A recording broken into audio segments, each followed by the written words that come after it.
Dans la religion égyptienne et notamment dans la théologie thébaine, Khonsu est considéré comme le fils du dieu Amon et de Mut. Dieu de la lune, il est représenté sous plusieurs formes. On le représente parfois sous les formes d'un homme à tête de faucon, surmonté d'un disque lunaire, et souvent on peut trouver également deux plumes d'autruche qui ornent justement ce disque lunaire, un crocodile à tête de faucon, ou encore d'un enfant portant la mèche sur le côté, qui est le symbole justement des enfants dans l'Antiquité égyptienne, et portant justement ce disque lunaire. Il faut savoir que dans les représentations des enfants en Égypte, on retrouve très souvent cette mèche sur le côté qui est le symbole des enfants. Dans l'Égypte ancienne, les hommes se rasaient la tête, du moins les adultes, et les enfants c'était pareil. La seule grosse différence, c'est que pour les enfants, on laissait cette mèche qui était le symbole de l'enfance. Et après, bien entendu, on la rasait. À partir du Nouvel Empire, on commence à le représenter sous la forme d'un homme momifié, coiffé de la mèche des enfants, donc toujours cette idée de Dieu enfant qui le relie justement à cette condition d'enfant, avec un bandeau. Cette apparence justement de Dieu momifié, de Dieu momifère, le rapproche de deux divinités tout aussi importantes justement dans le panthéon égyptien. Ça va le rapprocher de Ptah, le dieu des artisans et des artistes, époux de Sekhmet, et de Osiris, le seigneur du monde souterrain et le dieu de la végétation. Ce lien entre Ptah, Osiris et Khonsu va se renforcer encore d'une autre manière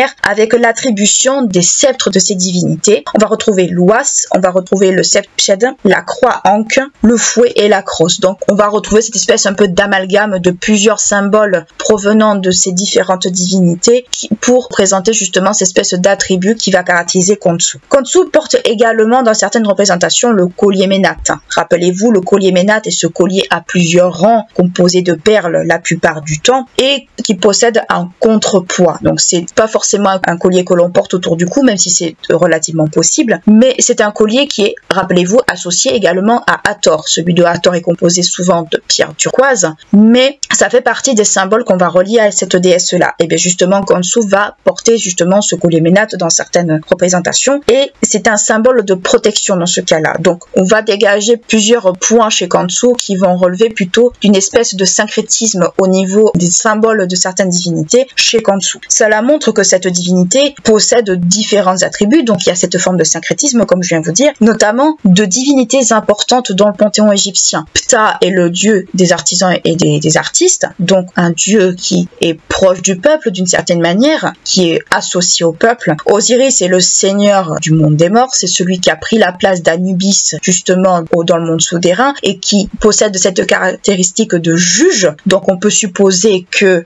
Khonsu, par cet amalgame avec Osiris, a peut-être une qualité de juge. Et avec le collier Ménat, on va le rapprocher d'une divinité qui est encore plus ancienne que les deux que nous venons d'évoquer, qui est Hathor. Je rappelle que Hathor est la fille de Ré, c'est une divinité qui est tout aussi ancienne que lui, que selon les textes qu'on qualifie de beaucoup plus ancienne, qui est une divinité qui a plusieurs côtés, qui est une divinité tricéphale, qui est une divinité puissante et qui est une divinité très importante dans le panthéon égyptien. Donc on voit que Khonsu, et j'insiste bien là-dessus parce que ça pourrait, on va dire, piquer de la curiosité, c'est un peu une espèce de syncrétisme de ces divinités dans ces symboles par rapport justement à cela. Et cela montre également par cette espèce de syncrétisme justement qu'il y a dans la symbolique propre à Khonsu, dans tous ces symboles autour des sceptres, autour de l'aspect momifié, de l'aspect aussi d'enfant, de l'aspect également du collier Ménat dans ses fonctions. On pourrait également, si on voulait, le rapprocher de Ré par rapport justement à cette apparence de faucon, de Ré ou d'Horus, mais plus de Ré dans ces cas-là, puisque c'est le dieu de la lune et Ré est considéré comme celui qui fait lever, qui fait coucher le soleil. Donc on pourrait le rapprocher de plusieurs divinités importantes du panthéon égyptien et on pourrait, comme je vous dis, faire une espèce de syncrétisme. Mais ce syncrétisme montre qu'il n'est pas que une espèce de renouvellement de la forme jeune, on va dire, d'Amon, puisque la théologie thébaine les associe tous les deux, l'un étant la version plus jeune de l'autre, un peu comme le Horus d'Edfu qui se renouvelle au moment où la barque de Hathor qui part de Dandara et qui arrive à Edfu au moment justement du Nouvel An, fait que le Horus d'Edfu se renouvelle au moment justement où la statue d'Hathor arrive à Edfu. Il y a un peu cette espèce également de syncrétisme autour de ça, mais cela montre également que ce n'est pas une forme renouvelée seulement de Amon, que c'est une divinité à part entière, même si on retrouve beaucoup de symboles qui proviennent de d'autres divinités du panthéon égyptien. Et on peut relier également Khonsu à une autre divinité lunaire lunaire que l'on oublie souvent, mais qui en est une en réalité, puisque certains textes vont le considérer presque comme le créateur de la lune, c'est Thoth. Thoth est un dieu lunaire, c'est le dieu des mathématiques, de l'astronomie, de tout ce genre de choses, et c'est un dieu qu'on va associer à la lune, parce que certains textes, certains contes justement, vont le rapprocher justement de la lune, et ce qui va faire qu'ils ont un point commun en tous les deux, c'est qu'on va les représenter parfois sous la forme d'un babouin. Thoth est souvent représenté comme un dieu à tête d'ibis avec un corps d'homme, mais dans certaines représentations, il est également représenté sous la forme d'un babouin. Et bien les deux vont être représentés également sous la forme de babouin, dans l'un que l'autre, mais ce sont des représentations qu'on va plus attribuer à Thoth qu'autre chose, mais cela est possible. Dans la religion égyptienne, notamment autour des fonctions de Khonsu, Khonsu est considéré comme un dieu assez dangereux, assez mystérieux, assez difficile à cerner par moments. En effet, dans certains textes, on fait mention justement que Khonsu enverrait certains mauvais génies notamment pour que ces derniers propagent des maladies, un peu comme pourrait le faire Sekhmet par exemple. Souvenez-vous bien, Sekhmet est une déesse qui est relativement colérique et une déesse relativement dangereuse, et dans ce cas-là, on pourrait les rapprocher tous les deux, encore une fois. Et justement, Sekhmet est connu pour envoyer des tirs, envoyer des flèches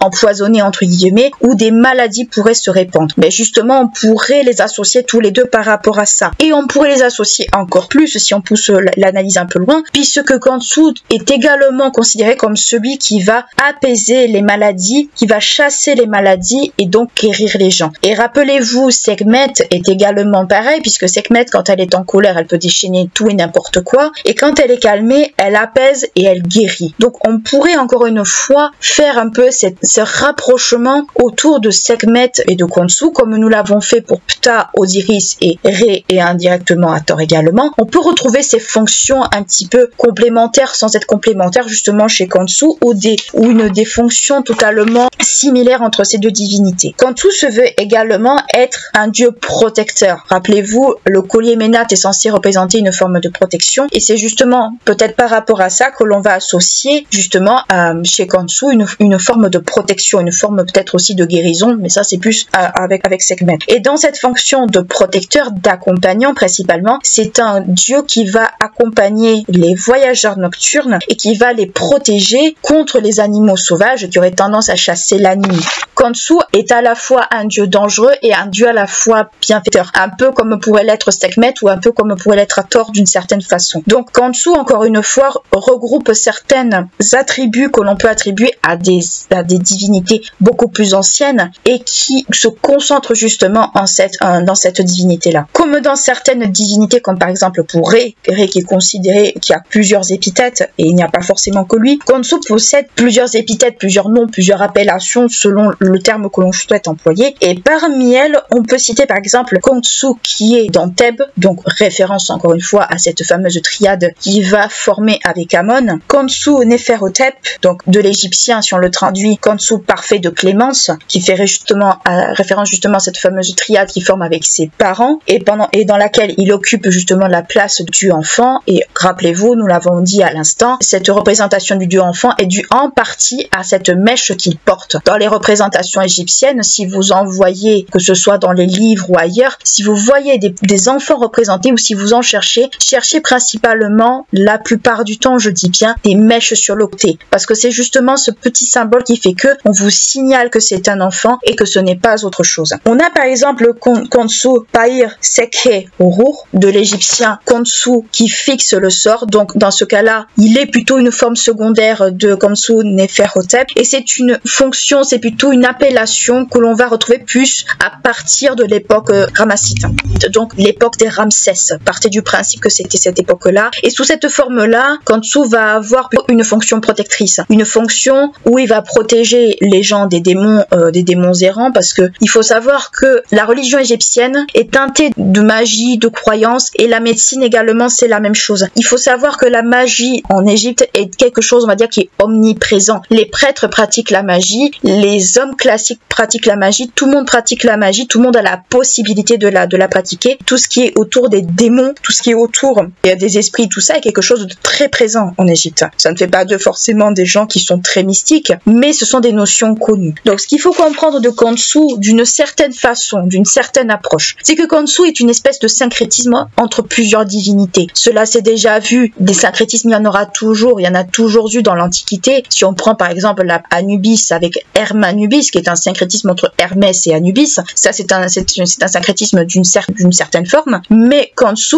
est un syncrétisme dans le sens où on va retrouver énormément d'attributs provenant de d'autres divinités, de fonctions provenant d'autres divinités. Alors ce n'est pas quelque chose de nouveau, hein, ça s'est déjà vu chez les Grecs, ça se verra chez les Égyptiens, ça se voit un peu partout, mais là on retrouve vraiment des symboles que l'on va retrouver dans d'autres divinités importantes justement en Égypte. Nous avons cité Ptah, nous avons cité Osiris, nous avons cité Ré, nous avons cité Sekhmet, nous avons cité Hathor. On peut retrouver des fonctions similaires entre toutes ces divinités et Khonsu. Khonsu est lié à Amon, Amon qui est un dieu très important en Égypte, c'est presque le maître des dieux d'une certaine manière, et je mets des gros guillemets parce qu'il y a quand même Ré dans l'histoire. C'est un dieu qui est relativement important, mais Khonsu, son fils, donc le fils de Amon, regroupe également des attributs dans le symbole provenant de dieux tout aussi importantes du Panthéon. Donc on peut se demander comment, justement, pourquoi on a choisi de donner ces attributs à Khonsu, quelle est la finalité justement de ce syncrétisme. Est-ce que c'était pour créer un dieu accessible à la population? Est-ce que c'était pour créer un dieu qui soit un peu plus polyvalent pour justement, afin qu'on puisse l'invoquer quand on en a besoin? Possible. C'est totalement possible. Mais toujours est-il que partez du principe que quand vous voyez un dieu entre Amon et Mut avec une petite représentation au milieu, c'est très fortement probable que c'est Khonsu. Et Khonsu, comme je vous l'ai expliqué, il a les symboles de l'enfance et il a aussi ces symboles d'hommes momifiés. Donc on pourrait se le représenter un peu comme un adolescent, pas tout à fait enfant, mais pas tout à fait homme non plus. Donc partez du principe que si vous voyez une représentation d'un dieu qui soit avec le crâne rasé, parce que la mèche est présente, je vous rappelle, le crâne rasé, avec des représentations d'un sceptre conjuguant les symboles de Ptah et de Osiris avec un corps momifié, il est très fortement probable que ce soit Khonsu, comme ça pourrait être Ptah, mais Ptah c'est encore autre chose. Mais partez du principe que si vous voyez un dieu enfant à côté d'Amon, il est très fortement probable que ce soit Khonsu. Contrairement aux autres divinités égyptiennes, Khonsu n'a pas de mythe qui lui est propre, ou du moins il n'a pas de mythe à proprement parler. Toutefois, Khonsu, sous différentes appellations, est présent dans un célèbre texte gravé sur une stèle. Cette stèle se nomme la stèle de Bentresh ou de Bakhtan, selon dire ce que les sources ou les historiens qu'on va consulter. Elle est référencée au musée du Louvre sous l'appellation de stèle C284 et ce texte a été trouvé à Karnak. Oui, Karnak existe, ce n'est pas comme dans la momie. Il n'y a pas que dans la momie que Karnak existe. Dans les ruines de l'ancien temple de Khonsu, et notamment de Khonsu qui fixe le sort, une des appellations que nous avons vues précédemment, et datant alors aux alentours du 4e siècle avant Jésus-Christ. Mais toutefois, certains égyptologues, pour des questions notamment de stylistique au niveau du texte, vont plutôt le situer aux alentours de la 3e période intermédiaire. Donc autrement dit, ils sont d'accord sur rien au niveau de la datation, et cette 3e période intermédiaire se situerait entre la 21e et la 22e dynastie. Donc autrement dit, ils ne savent pas vraiment de quand exactement peut-il dater par rapport justement à ces questions stylistiques. Quoi qu'il en soit, le texte relate un cas de possession, un cas assez particulier et dans lequel la divinité est censée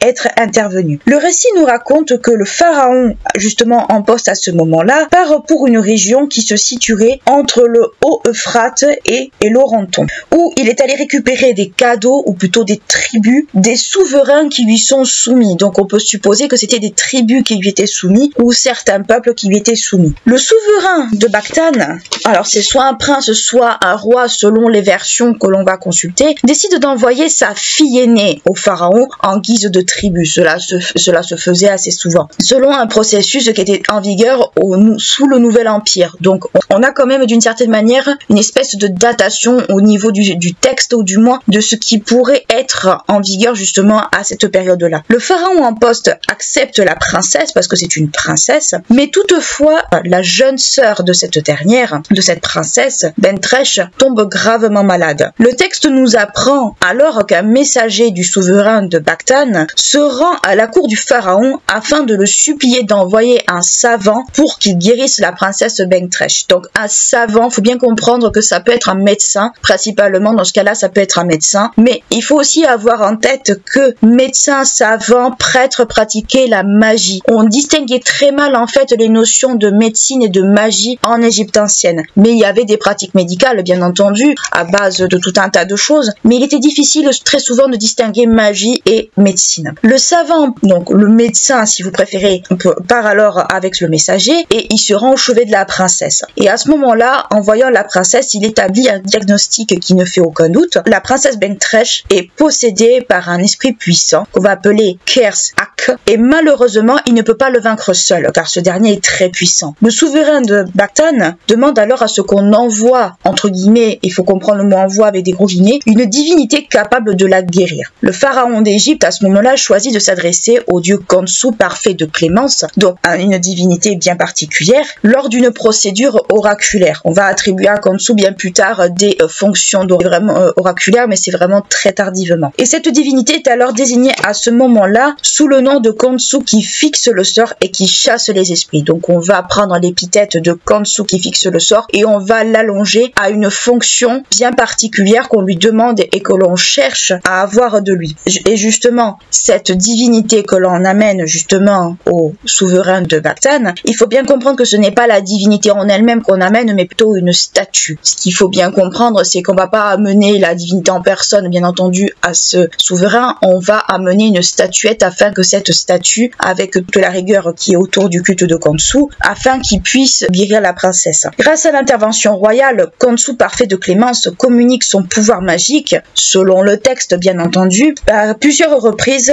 à une version secondaire justement de Khonsou, qui est Khonsou fixe le sort. Nous l'avions déjà vu. Le dieu Khonsou qui fixe le sort, grand dieu qui chasse les esprits errants, donc encore une épithète qui est rallongée pour le coup. Elle est alors amenée à la princesse. Donc comme je vous l'ai dit, c'est une statue qu'on va amener à la princesse, car il faut bien comprendre que ce n'est pas la divinité en elle-même qu'on va amener, mais une statue. Et grâce à cette statue de Khonsou et à tous les pouvoirs qu'elle est censée renfermer, donc on peut supposer que c'est une statue qui est presque une amulette, qui est presque une statue gorgée de pouvoir magique, la princesse guérit, selon le texte bien entendu, par cet envoûtement qui avait été fait justement autour de cette statue de Khonsou, et l'esprit possesseur de la princesse est donc chassé. Après cet épisode, le texte nous apprend que le souverain de Bactan souhaite conserver cette statue de Khonsou. Mais plusieurs années plus tard, Khonsou lui apparaît en rêve, donc apparaît dans le rêve du souverain de Bactan, lui faisant clairement comprendre qu'il fallait qu'il retourne chez lui, notamment à Thèbes. La statue de Khonsou qui fixe le sort à ce moment-là, donc l'épithète que nous avions vue précédemment, est remise alors dans le temple, donc il est ramené, la statuette est ramenée à Thèbes et on va la placer dans le temple qui est dédié justement à Khonsou, ainsi que des présents qui ont été faits par le souverain de Bactan pour remercier justement la divinité. Donc qu'est-ce que nous apprend concrètement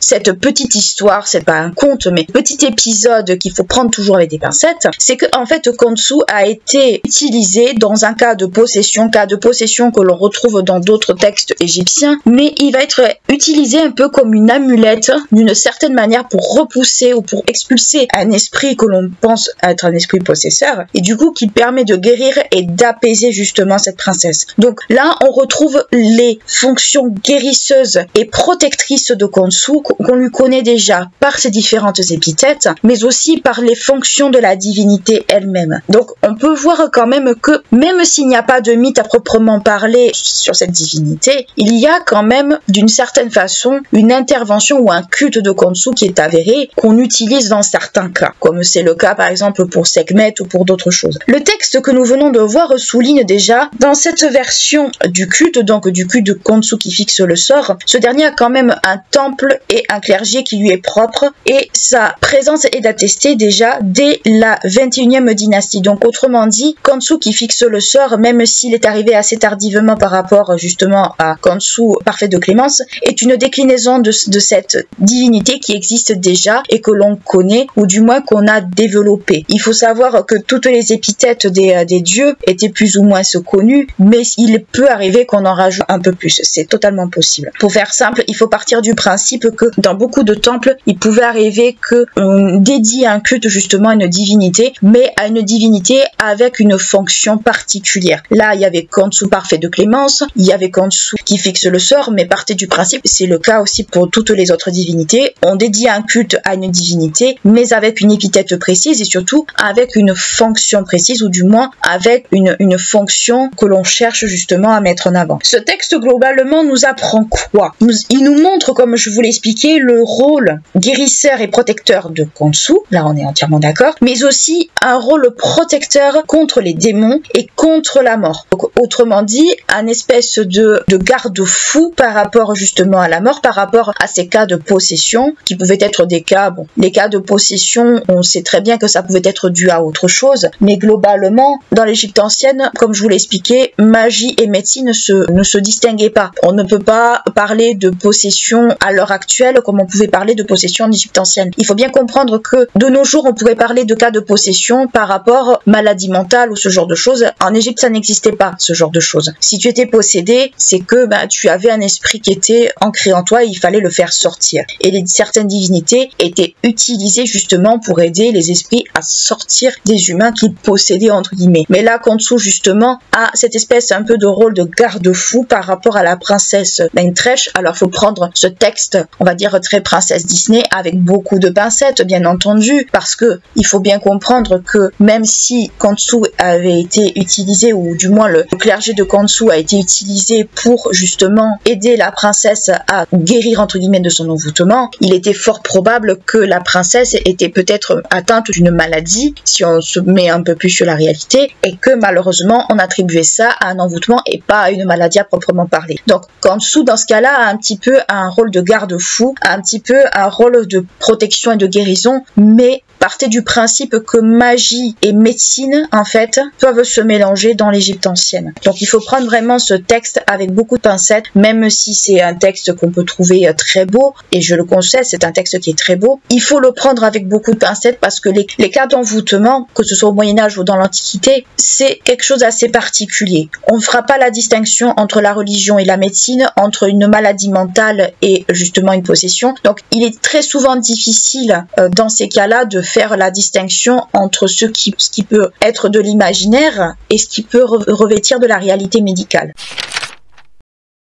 De Ré, les origines d'Hathor sont sans doute des origines qu'on peut relier à la cosmogonie égyptienne. En effet, beaucoup d'historiens lui attribuent, notamment si on se réfère toujours à cette cosmogonie, la naissance de celui qu'on va appeler Horus l'Ancien. Il faut savoir que dans la religion égyptienne, il y a énormément d'Horus. Vous avez Horus l'Ancien, Horus le fils d'Isis et d'Osiris, et vous avez Horus l'Enfant. Vous en avez 2 ou 3 au sein de cette même religion. Le nom de Hathor en égyptien signifie demeure d'Horus ou maison d'Horus selon où on va se situer. Chez les Grecs, elle va être également présente dans les sources mais sous le nom de Hathor. Donc il y a quand même une connaissance de la déesse Hathor et probablement aussi ce côté beaucoup plus ancien qu'on lui attribue. Dans la religion égyptienne, Hathor est considérée comme la déesse de l'amour, de la joie, de la danse, de la beauté mais aussi de la maternité et aussi patronne des musiciens. Chez les Grecs, on aurait tendance à la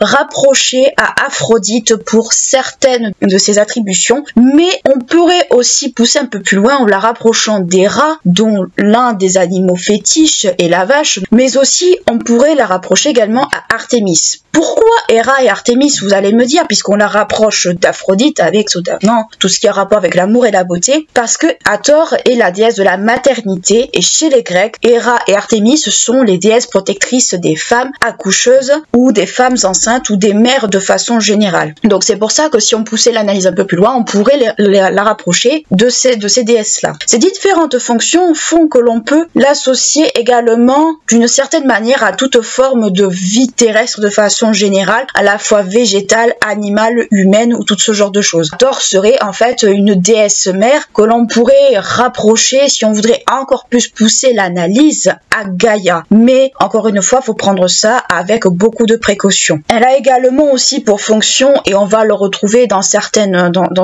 appellations, elle est considérée comme une déesse mère nourricière des hommes et des dieux, au sens que c'est la vache céleste, celle qui protège les pharaons, celle qui a mis au monde certains dieux, mais c'est surtout déesse mère au sens où on disait des pharaons qu'ils étaient fils d'Hathor. Autrement dit, qu'ils étaient les fils d'Hathor, donc fils de la déesse mère, fils de la déesse nourricière. Épouse d'Horus, le fils d'Osiris et d'Isis, là je le précise, et mère du jeune Ii, jeune dieu enfant qui est un jeune dieu musicien, et de Asamptus, qu'on va appeler plus communément Horus l'enfant, donc un autre Horus, et qui va avoir un rôle, on va dire, de dieu unificateur de l'Égypte. Elle peut être représentée sous plusieurs formes. Elle peut être représentée sous une forme anthropomorphique, autrement dit une forme humaine, c'est-à-dire la forme d'une jeune femme coiffée du disque solaire, encerclée par des cornes de vache. Un peu à la manière, on pourrait voir un peu d'une lyre, là, formant ainsi comme une sorte de couronne. Les cheveux d'Hathor dans ces représentations sont alors d'érotisme, et ils ont aussi un signe de féminité. Et le symbolique va être poussé beaucoup plus loin, car ces cheveux dans les représentations de base vont être, et normalement, faits en lapis-lazuli. Le lapis-lazuli est une pierre de couleur très foncée, bleu foncé, on peut dire bleu profond, parsemée de taches un peu métalliques, un peu dorées, qui représentent chez les Égyptiens le ciel, mais les ciels des nuits étoilées. Et c'est une pierre extrêmement prisée en Égypte, que l'on va retrouver, notamment si vous regardez les sarcophages, la part des détails bleus sont faits en lapis-lazuli, notamment les yeux. Et c'est une pierre qui, essentiellement, vient d'Afghanistan à ce moment-là. Donc une pierre très utilisée et très prisée. Et c'est une pierre qu'on va attribuer à Hathor, mais qui va être attribuée de façon générale à d'autres divinités et à d'autres représentations. C'est une pierre qui va servir énormément. Concernant Hathor et cette fameuse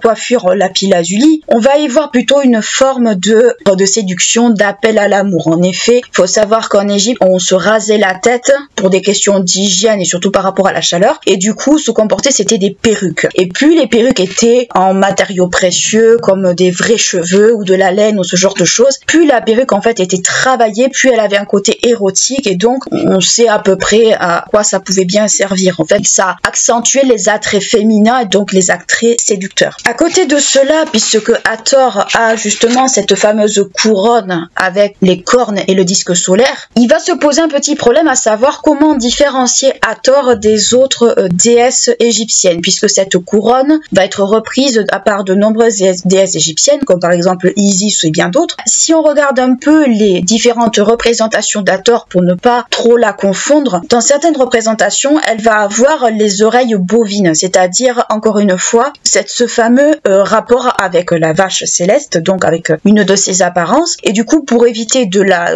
confondre avec d'autres, elle va avoir ces espèces d'oreilles bovines, mais il ne va pas y avoir que ça, fort heureusement d'ailleurs. À côté de cette couronne, on peut citer d'autres instruments qui sont propres à Hathor. On peut citer par exemple le cithre, qui est un instrument de musique, la ménate. La ménate, c'est quoi? C'est un collier à plusieurs rangs, relié à un manche qui forme un peu une sorte de contrepoids. C'est pour vous donner un ordre d'idée, ça peut ressembler à un collier plastron, donc ces grands colliers que l'on peut voir par exemple dans les films sur l'Égypte ou ailleurs, ce sont ces grands colliers, mais qui ne sont pas forcément, alors ils peuvent être portés au cou, bien entendu, mais avec un contrepoids derrière, un espèce de manche, vous vous doutez bien que ce n'est pas très confortable. Donc ce sont des colliers à plusieurs rangs, mais qui sont reliés à un manche, et on s'en sert comme instrument de musique plus que comme instrument esthétique, mais voilà un peu à quoi ça pourrait ressembler. On peut supposer par exemple que dans ces fameuses perles, parce que c'est des colliers de perles, dans ces fameuses perles utilisées pour ces fameux colliers ménates, il pouvait y avoir des perles en turquoise. Et le turquoise est très propre à Hathor, puisque on racontait que Hathor protégeait les carrières de turquoise du mont Sinaï, et du coup, c'était une pierre qui était un peu en lien avec tout ce qui était de la nature, le monde de l'eau, enfin par rapport à sa couleur. Et la conjugaison entre le cithre, qui est un instrument de musique, et la ménate, c'était en fait de créer une sorte de musique que l'on décrit proche plutôt d'un bruissement de feuilles, de vent qui suppose un peu le vent qui passe dans les feuilles, et plus précisément du papyrus, et qui plaisait beaucoup à la déesse. Donc c'était quelque chose, on va dire, qui était fait pour apaiser la déesse. À côté de cette apparence humaine, parce que Hathor est très souvent représentée sous une forme anthropomorphique, donc une forme humaine, elle est également représentée sous une forme animale. Le premier que l'on peut avoir en tête, on a parlé de bovidé tout à l'heure, le premier qu'on pourrait avoir en tête en premier lieu, c'est la vache. Hathor est souvent représenté sous une forme de vache céleste. Sous ses traits, elle est représentée donc sous une forme bovine, mais avec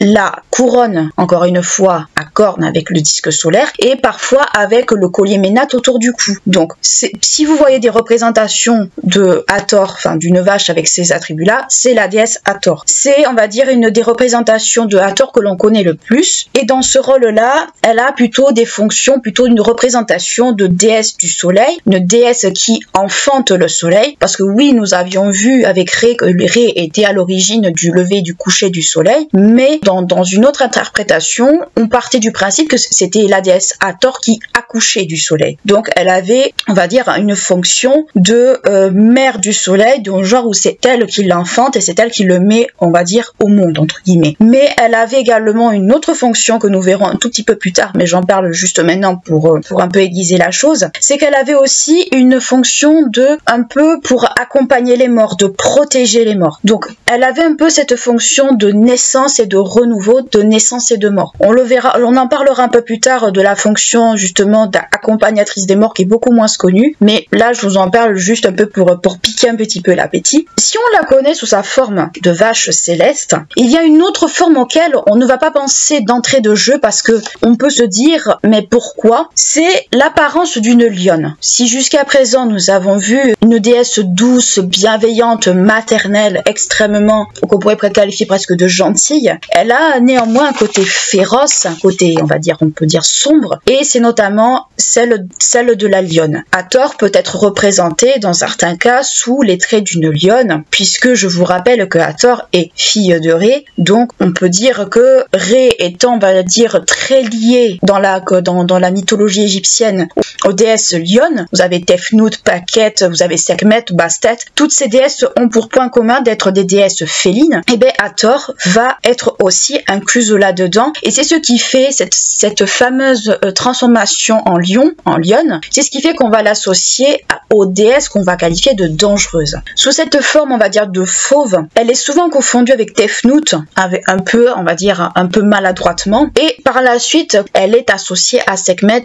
pour, on va dire, un autre épisode. Mais sous cette apparence de lionne, le côté maternel de Hathor reste quand même très présent dans le sens où Hathor, dans ce cas-là, illustre la férocité de la lionne, mais la férocité maternelle, dans le sens où c'est, si on regarde bien comment les lionnes fonctionnent dans les documentaires ou ailleurs, ce sont les lionnes qui gardent les petits et qui les protègent de tout danger. Donc, elle va avoir ce caractère féroce et le caractère féroce de la maternité, le caractère féroce au sens où c'est une déesse qui va tout faire pour protéger les siens et donc protéger ses enfants. Son lien avec la maternité est quand même extrêmement présent et en ce cas-là peut l'être également. À côté de ce rôle lié à la vie et plus largement à la femme, avec notamment la maternité, Hathor a également un rôle beaucoup moins connu qui est en lien avec le monde des morts. En effet, si on se base par exemple sur le culte d'Hathor à Thèbes, elle est considérée comme la dame de l'Ouest, autrement dit la dame qui garde la porte de l'Ouest du royaume des morts, et elle est protectrice des nécropoles. Dans le livre des morts, il est fait mention d'une vache accueillant à leur arrivée justement dans l'autre monde des défunts, qui accueille les défunts, elle les accueille, elle les protège et elle les conduit notamment d'un point A à un point B sans encombre et en ayant les connaissances adéquates des formules magiques pour les protéger. Cela montre que Hathor, sous cette forme de vache, parce que dans ce cas-là, elle a cette apparence de vache, de déesse vache, on va lui attribuer un rôle auquel on n'aurait peut-être pas forcément pensé. On va lui attribuer le rôle un peu de déesse psychopompe au même titre qu'Anubis. On peut supposer que dans une époque antérieure, Hathor avait le même rôle qu'Anubis, c'est-à-dire, ou du moins elle faisait partie des divinités qui avaient ces rôles-là. On pouvait supposer que Hathor avait ce côté psychopompe, à savoir accompagner les défunts d'un point A à un point B sans encombre, en ayant la connaissance des formules magiques qui permet de le protéger et de la protéger elle-même. Du coup, on peut se demander si Hathor n'avait pas un petit peu les fonctions d'Anubis un petit peu avant. Donc, je me répète, mais c'est pour que vraiment on puisse, ne serait-ce qu'un peu s'imaginer une déesse qui normalement donne la vie, mais cette fois-ci accompagne les morts. On peut se demander si avant Anubis, d'autres divinités n'ont pas rempli ce rôle avant lui. Donc, c'est une piste qu'on pourrait pourrait explorer, qui pourrait être intéressante à explorer par la suite. Mais c'est vrai que en ayant fait mes recherches, je me suis dit, c'est bizarre, ça me rappelle beaucoup le rôle d'Anubis dans la religion égyptienne, avec l'arrivée d'Osiris à la tête du royaume des morts, donc qui règne à sa place. Donc on peut se poser cette question, si des déesses comme Hathor ont pu exercer ce rôle-là. Le mythe de Hathor, parce que Hathor a un mythe, elle aussi, pourquoi elle n'en aurait pas un, est un mythe très peu connu. Contrairement à celui de Sekhmet que l'on connaît par rapport au côté destructeur de la déesse par exemple, celui de Hathor est beaucoup moins connu, voire peut-être très peu connu et très peu mis en avant. Si on voulait faire une espèce de chronologie justement de la mythologie égyptienne, le mythe d'Hathor pourrait se situer bien avant celui de Sekhmet, au sens si vous vous rappelez bien, Hathor était déjà présente au moment où Ré voulait punir les hommes et la transformer en Sekhmet, mais là ce mythe-là pourrait être situé bien avant les événements. Donc si on voulait faire une petite chronologie, si on voulait s'y amuser, on pourrait le situer bien avant. En effet, avant que Hathor soit transformé en Sekhmet, devenant ainsi l'instrument de la colère de Ré, ce qu'on va appeler l'Uraïus, je m'excuse pour la prononciation, Hathor prenait déjà l'apparence d'une lionne féroce, mais le mythe qui va concerner Hathor n'est pas une Hathor vivant en Égypte, mais plutôt une Hathor qui vivait en dehors de l'Égypte, c'est-à-dire en Nubie. En effet, si on se réfère au mythe, Ré régnant alors sur l'Égypte, tranquille, Hathor vivait à ce moment-là, comme je disais, en Nubie, c'est-à-dire un pays en dehors de l'Égypte,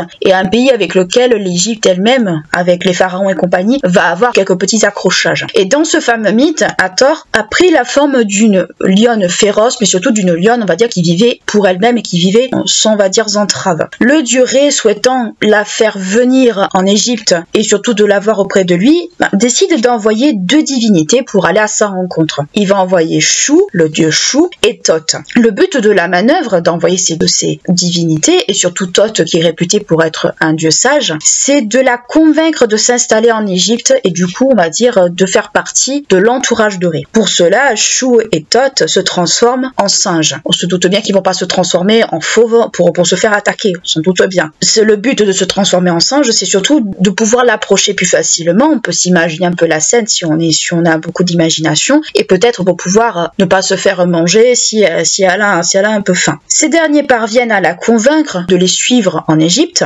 où les arguments qui sont avancés, certainement par ces 2 divinités, c'est que l'Égypte est décrit comme un pays relativement jovial, où on aime faire la fête, on va dire un pays relativement plein de positivité. On peut s'imaginer la scène assez facilement. Et arrivé en Égypte, arrivé sur place, Hathor va s'installer et va être surtout accueillie dans la petite île de Philae, où elle va prendre au début ses marques. Une fois installée, une fois établie sur place, elle va choisir Ré au temple de Dandara. Alors vous allez trouver Dandara, Dandera, tout va dépendre de chez quel auteur vous allez le trouver, mais c'est le même lieu. Et à partir de ce moment-là, la déesse va prendre un caractère beaucoup plus doux, beaucoup plus apaisé et laisser de côté le caractère féroce. Caractère féroce qui va être réanimé quand elle va se transformer en Sekhmet, mais ça c'est un autre mythe. Avec ce mythe, on peut dégager plusieurs hypothèses et plusieurs idées. On peut supposer que grâce à ce mythe qui peut être vu comme un mythe fondateur, comme beaucoup c'est dans l'Antiquité, que ce mythe fondateur fait que Dandara, selon comment on se postule, est devenu le centre principal du culte d'Hathor et donc justifie cette forme de légitimité du culte d'Hathor dans cette ville par rapport à d'autres. Bon, il va y avoir des chapelles qui vont être consacrées à Hathor dans d'autres villes. On prend Memphis, on peut prendre Karnak. Oui, ce n'est pas que dans la momie, Karnak existe vraiment, mais ça restera toujours, au même titre que beaucoup d'autres villes, le centre, on va dire, névralgique du culte d'Hathor. Mais on peut mettre aussi une autre hypothèse par rapport à ce mythe, c'est que le culte d'Hathor n'était pas un culte égyptien à proprement parler, mais un culte étranger qui a été importé en Égypte. Donc là, on peut se dire que c'est un culte nubien, on peut y mettre l'hypothèse que c'était un culte à la base nubien qui s'est importé en Égypte et qui s'est établi en Égypte comme cela peut se faire un peu partout. Et comment ça aurait pu s'importer? Par exemple, le commerce, l'immigration, les différentes guerres. Comme je vous l'ai expliqué, les Égyptiens et les Nubiens avaient tendance un peu à se taper dessus de temps en temps. Et on peut s'imaginer qu'au cours de toutes ces guerres, de tous ces affrontements, le culte de Hathor s'est établi en Égypte et qu'il s'est développé avec Dandara en principal lieu de concentration du culte. On peut voir plusieurs interprétations de ce mythe, à la fois mythe fondateur, mythe, on va dire, civilisateur également. On peut y voir tout un tas d'interprétations. Mais globalement, c'est ce qu'il faut retenir. Osiris est le fils de Keb, la terre, et de Nout, le ciel. Il est le frère de Seth, Nephthys et d'Isis. Dans la vie religieuse égyptienne, Osiris a plusieurs fonctions. Dans un premier temps, il est considéré comme le dieu de la fertilité, notamment végétale, tout ce qui concerne en fait le renouveau et la création, enfin la naissance, on va dire, des végétaux, des plantes. Certains historiens le considèrent également comme le dieu de l'agriculture, mais celui à qui a enseigné, on va dire, le culte des dieux, la façon de construire les temples, mais aussi qui a instauré la justice divine auprès des humains. Avec sa résurrection, suite à son décès et à sa réincarnation, si on peut dire, à sa résurrection, Osiris devient alors le dieu des morts, supplantant ainsi Anubis dans cette tâche. Anubis, ce dernier, va devenir un dieu psychopompe. Le dieu psychopompe est celui qui va accompagner les âmes au moment de la mort. Les mythes liés à Osiris sont liés à des histoires de jalousie fraternelle, mais aussi de vengeance. Nous allons le voir au fil des explications. C'est notamment son frère Seth qui va s'en prendre à lui par 2 fois, tentant de se débarrasser de lui pour prendre un petit peu sa place pour gouverner l'Égypte et ainsi instaurer un climat de terreur et de chaos sur le pays. En effet, la première fois que Seth va tenter de se débarrasser de son frère, le dieu va utiliser un stratagème, on va dire, un peu plus soft que le second. En effet, la première fois, Seth va inviter son frère, donc le dieu Osiris, à un banquet pour assister à des jeux et autres festivités. Avant cela, Seth avait pris la précaution de faire fabriquer, alors ça va dépendre, soit on va parler d'un coffre, soit on va parler d'un cercueil, d'un sarcophage, partie du principe que c'était quand même, on va dire, un contenant, un compartiment. Nous, on va utiliser le terme sarcophage. Il avait fait construire un sarcophage avant le banquet avec dans l'idée de piéger son frère à l'intérieur pour s'en débarrasser. Lors de ce banquet et de toutes les festivités autour, des jeux et tout ça, Seth fait amener le sarcophage par ses serviteurs et le présente à son frère. Il lui expliquait qu'en gros, il en ferait cadeau à la divinité qui arriverait à rentrer parfaitement dedans. Et là, vous voyez le chose venir. Osiris ne peut pas résister à ce défi et surtout, peut-être aussi un peu par curiosité, il tient à essayer justement ce fameux sarcophage. Et là, malheureusement, le piège se referme un peu sur lui. Il rentre dedans, mais les compagnons de Seth vont refermer le couvercle de le contenant et ils vont également le sceller de façon solide, de sorte à ce que Osiris meure étouffé et ne puisse pas en sortir. Le sarcophage va être ensuite jeté dans les eaux du Nil, donc on va dire jeté, on va dire de sorte à ce que ça vogue bien. À ce moment-là, Isis, son épouse, revient à être au courant des événements et décide de partir à la recherche de son époux sous la forme pour se cacher et ne pas éveiller les soupçons de Seth. Elle va prendre la forme d'une nourrice, donc d'une femme, d'une mortelle, afin de ne pas éveiller ses soupçons et pouvoir le rechercher tranquillement. Elle finit par retrouver le sarcophage sur les rives de Byblos et du coup pouvoir amener son époux, on va dire, en vie. La seconde fois va aboutir, on va dire, au résultat que l'on connaît tous. La seconde fois va être un assassinat. En effet, Seth, toujours extrêmement jaloux d'Osiris, toujours, on va dire, probablement très en colère que sa première tentative de le tuer est échouée, il va décider tout simplement de l'assassiner, d'assassiner son frère, donc un fratricide, et de découper son corps en 14 morceaux. Cette histoire de 14 morceaux, en effet, ces 14 morceaux sont dispersés dans toute l'Égypte. En apprenant la nouvelle, Isis de nouveau part à la recherche de son époux, en compagnie d'Anubis, bien sûr, et ils vont retrouver à eux deux tous les morceaux. Sur 14, ils vont en retrouver 13, car le 13e, donc selon les sources, le phallus, entre guillemets, a été mangé par un poisson. Certains historiens pensent qu'il s'agissait, selon, on va dire, les descriptions qu'ils ont pu comprendre,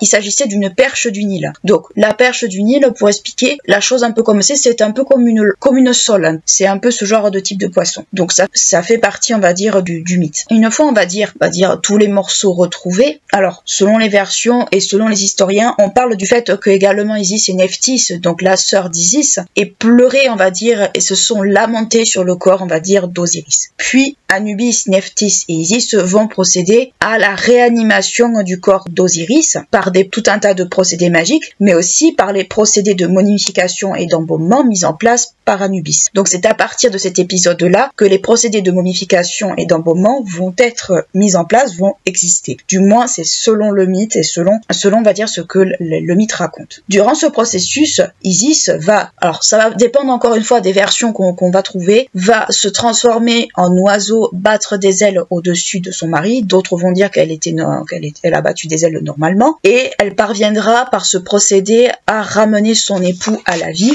et par la même occasion génération, elle en profitera pour concevoir un enfant. C'est un enfant qui sera conçu post-mortem, donc ce fameux enfant, ce sera Horus. On s'en doutait, mais je tenais quand même à le préciser. Toutefois, il faut quand même souligner qu'avec ce procédé, Osiris n'appartient plus au royaume des vivants, il appartient au royaume des morts. C'est à ce moment-là, en fait, qu'on va situer le remplacement d'Osiris à la tête du monde souterrain, la tête du monde de l'au-delà, et qui va prendre en fait la place d'Anubis. Préside donc Osiris le tribunal divin, donc le jugement divin au moment de la pesée des âmes. C'est lui en fait qui va tenir les rênes de ce monde-là et non plus Anubis. Par de nombreux aspects, on peut voir également Osiris comme une forme de dieu illustrant quelque part le cycle de la vie, c'est-à-dire naissance, âge adulte et mort. Cette notion de cycle de la vie n'est pas forcément à mettre en lien avec l'humain en elle-même, mais plutôt un lien avec le végétal, avec la terre. Donc Osiris auparavant était ce qu'on appelait le dieu de l'agriculture, du moins celui qui a enseigné l'agriculture aux humains, et avec sa mort, il va prendre une autre caractéristique. Cette fois-ci, ça va être plutôt la figure de la végétation, la figure de la puissance de la terre, c'est-à-dire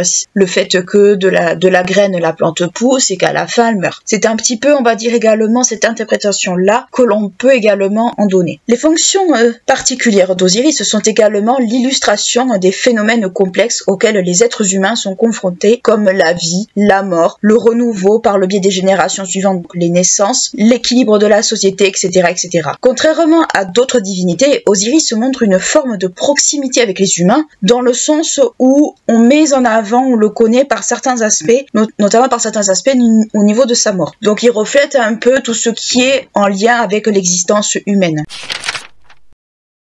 Intrigante et effrayante, Ammut est représentée sous la forme d'une créature hybride, voire chimérique, c'est-à-dire avec plusieurs éléments composent justement cette créature-ci. En effet, elle est représentée comme une créature avec une tête de crocodile, les pattes, la crinière et le haut du corps d'un lion et l'arrière-train d'un hippopotame. Ce choix d'animaux n'est pas un hasard puisque pour les contemporains de l'époque, donc de l'époque égyptienne, ces animaux sont considérés comme extrêmement dangereux et peu fiables également. Et c'est toujours le cas à l'heure actuelle. Les hippopotames à l'heure actuelle font tout autant de morts qu'à l'époque égyptienne, même si maintenant on fait un peu plus attention. Il n'empêche que si vous regardez les documentaires animaliers, ne serait-ce que par la grandeur de la bouche de l'hippopotame et la force qu'il a selon les spécialistes de charge, il vaut mieux pas rester dans le coin si jamais un hippopotame vient un jour vous charger. Dans les sources, on trouve plusieurs noms pour nommer Ammut. On trouve Ammut, bien entendu, Amit, Amémet ou encore Amet. Donc si vous voyez ces noms-là pour qualifier Ammut, c'est la même créature. Cherchez pas, c'est la même créature. Et on lui accole aussi, mais ça c'est plutôt les historiens qui vont lui accoler, certains surnoms, certains sobriquets, comme par exemple la dévorante, la dévoreuse des cœurs ou encore la mangeuse de cœurs. On va voir juste à l'instant pourquoi, mais il y a une raison pourquoi justement on l'appelle ainsi. Dans la religion égyptienne, même si Ammut n'est pas considérée comme une déesse à part entière, contrairement à ce qu'on nous montre dans la série, et qu'elle n'a pas de mythe qui lui est propre, comme certaines des divinités que nous avons déjà traitées, il ne reste pas moins qu'elle est connue des Égyptiens contemporains, des Égyptiens de l'époque, et qu'elle est crainte de cette dernière, parce que cette dernière représente en fait une espèce de maintien de l'ordre dans le monde des morts, et on va le voir juste maintenant. En effet, cette dernière s'inscrit dans le cadre du jugement de Maat ou du jugement d'Osiris, selon où on va se positionner, et elle est surtout représentée, et c'est comme ça qu'on l'identifie la plupart du temps, elle est souvent représentée aux côtés d'Anubis et de Thoth au moment de la pesée des cœurs des défunts. Alors, pour faire les choses très simples et pour dire les choses très simplement, le cœur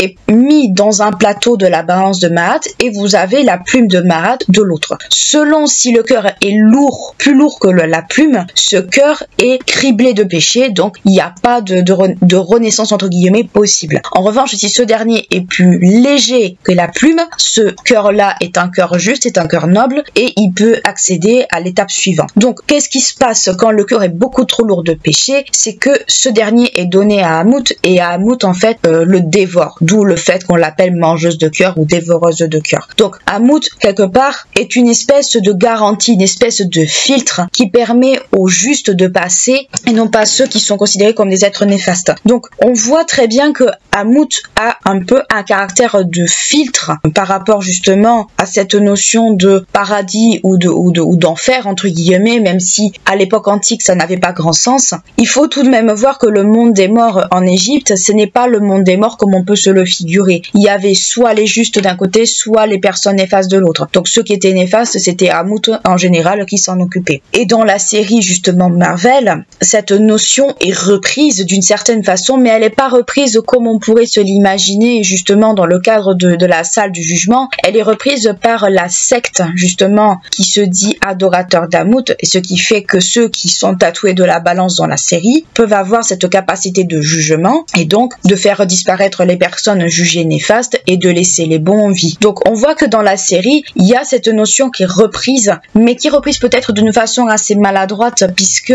c'est, encore une fois, et je le dis, Ammut n'est pas une divinité. Or là, on en fait une divinité dans la série, ce qui est un peu une erreur malheureusement, mais une créature gardienne que d'une divinité, au même titre que par exemple Cerbère ou le Sphinx. C'est une créature qui va s'inscrire plutôt dans cette catégorie-là, et c'est ce qui fait que c'est une créature où on ne sait pas trop où la situer, où la mettre. Dans ce cadre justement de filtre où elle assure au juste le repos éternel dans les champs d'Ilalou et on va dire le néant pour les autres, elle n'a pas en fait un mauvais rôle, ou du moins un rôle on va dire de méchant ou de gentil. Elle n'a pas de rôle particulier on va dire. Elle a un rôle, comme je vous le dis, de gardien, de filtre, empêchant les êtres néfastes de passer dans les champs d'Ilalou et les justes justement au contraire d'y passer. Donc on voit quand même qu'il y a une fonction pour Ammut, à part de se régaler des cœurs des défunts, il y a une fonction pour Ammut, mais c'est une fonction qui est encore une fois de filtre. Et il faut bien avoir ça en tête pour bien comprendre justement ce que Disney a voulu reprendre, enfin Disney, les studios Marvel ont voulu reprendre, et pourquoi en fait ils ont voulu le reprendre. Ce rôle justement de filtre entre guillemets, de gardien, de gardienne, est notamment représenté et plutôt présente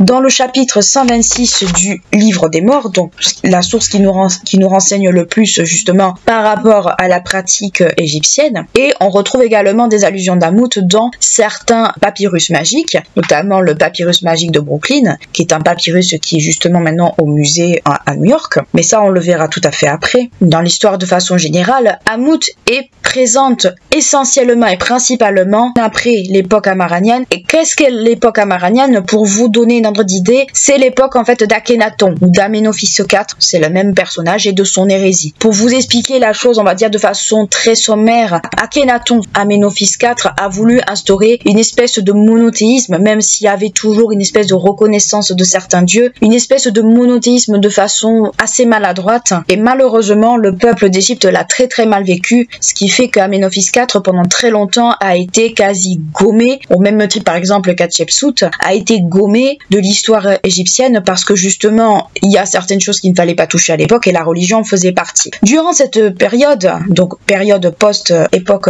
amaranienne, la créature est toujours présente dans les représentations du jugement des défunts notamment, et on va la retrouver également pendant la période de la troisième période intermédiaire où elle va prendre cette fois-ci une autre signification, une signification totalement différente, et ça va être justement le papyrus magique de Brooklyn qui va un peu nous renseigner. Alors les papyrus magiques, c'était beaucoup de choses, c'était énormément de choses, c'était des formules, c'était des remèdes, c'était énormément de choses. Donc ne partez pas du principe que les papyrus magiques c'était des formules magiques comme on pourrait voir dans les films, pas du tout. C'est vraiment tout un tas d'ensemble en fait. Et dans ce fameux papyrus de Brooklyn, Ammut est perçue non pas comme une espèce de dévoreuse de prime abord, mais quelque part elle est perçue un peu comme une mère. Alors vous avez bien entendu, une mère qui donne renaissance aux défunts. Et quand je dis défunts, bien entendu c'est des justes. Donc Ammut a quelque part une espèce, dans ce cas-ci, une espèce en fait de capacité de renaissance des défunts. Donc c'est très particulier, nous sommes bien d'accord, mais ça montre qu'il y a eu une évolution justement de l'image d'Ammut qui est passée d'une image qu'on pourrait qualifier presque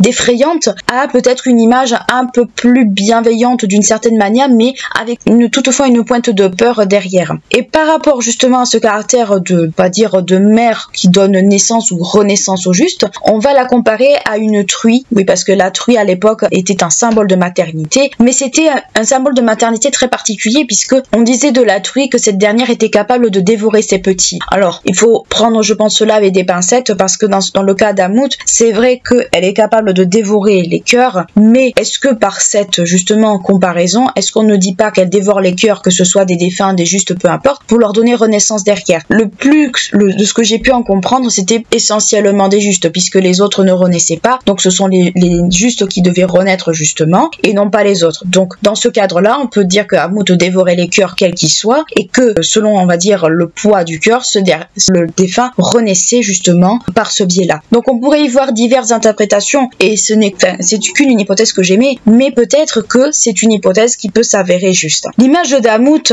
donc l'image, on va dire, de cette mère qui fait renaître les défunts, est également présente à l'époque de la Basse-Égypte. Donc on voit que cette idée a fait son petit bonhomme de chemin. Et cette évolution va prendre aussi une autre forme, puisqu'Ammut va être rapprochée d'une divinité cette fois-ci, et pas d'une créature gardienne. Elle va être rapprochée de Tauret, puisque Tauret est la déesse, donc c'est une déesse hippopotame de base, qui est associée aux femmes enceintes et à l'accouchement. Donc on peut se demander quel rapport entre Ammut et Tauret. On va le voir juste après, mais les deux en fait sont là dans le cadre de l'enfantement. Et si on se base justement sur ce que nous venons de dire, comme quoi Ammut enfantait justement de nouveau les défunts, Tauret dans ce cas-là pourrait être l'autre facette de la pièce par rapport à Ammut, c'est-à-dire que puisque Ammut est la mère, on va dire, qui redonne naissance aux défunts, quelque part Tauret est celle en fait qui aide à donner naissance aux humains. Donc il pourrait y avoir plusieurs interprétations qu'on pourrait faire justement de cette comparaison, mais c'est une comparaison, je trouve, qui n'est pas totalement dénuée de sens, et nous allons le voir juste après. Pour les historiens contemporains, donc les historiens actuels, Ammut peut être rapproché d'une autre déesse au corps composite tout comme elle, c'est-à-dire de Tauret. En effet, Tauret ou Tueris, selon les versions et selon les sources, est une déesse dont le nom signifie la grande, mais dont cette épithète, donc le fait d'être qualifiée de la grande, peut être également associée à d'autres déesses, donc c'est pas quelque chose qui lui est propre en soi. Comme pour Ammut, Tauret est une entité hybride, voire chimérique comme pour Ammut. Elle est représentée sous la forme d'une déesse à l'apparence d'un hippopotame assez corpulent, avec un dos de crocodile et des pattes de lion. Donc c'est pas sans rappeler bien entendu l'apparence d'Ammut, mais avec un assemblage assez différent, mais avec la même composition. C'est également une déesse, donc ça veut dire que ce n'est pas une créature gardienne, mais bel et bien une divinité à part entière. C'est une déesse qui est la protectrice des femmes enceintes, tout comme peut l'être Bastet par exemple, et elle est également présente au moment des accouchements comme divinité protectrice, avec une divinité qui est propre aux enfants, qui est Bes. Bes est une divinité assez secondaire qu'on connaît très peu, mais qui est considérée comme le dieu protecteur des enfants de façon générale.